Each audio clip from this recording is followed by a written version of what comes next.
So if you have a 2024 Jeep Wrangler, not sure if it's all of them or just the Rubicons and Willys. Anyway, front axle disconnect.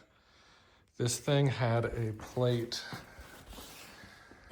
in the front that what it does is it locks it in the, puts it in the lock position at all times. So you can see this collar and this plate. It goes in here, and this is slid over. So I've got it now in the lock position, unlocked, and you can see the split in the axle.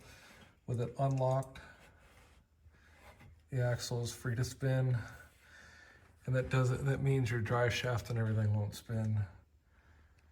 So why care about this? The reason is wear and tear in your axle. If you've got a lift, it could potentially lead to your joints wearing out fast. So what's the solution? So this is what I did. So what I did is I went on eBay and I bought a front axle disconnect. I bought this harness here and I wired it in. So a couple dilemmas.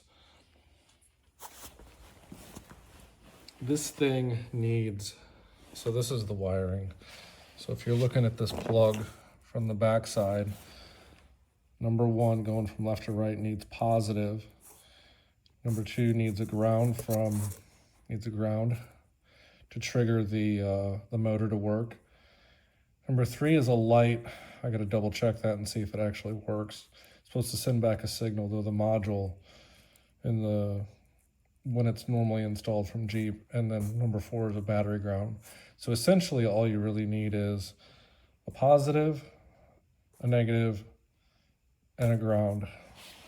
So as you can probably guess, I use my aux buttons. So the issue with that is they output a positive. So how to turn a positive from a negative, use a relay. Simple. So this is what I did. I ran one ground wire into the cab of the truck, cab of the Jeep, and then I split it. I went to 30 and 85, so that's battery ground. And then this on 87, I've got a wire that comes out to the motor, and that's going to be a ground from the relay. And then this is the button, the wire that goes to the button on the aux number 4 to trigger this relay.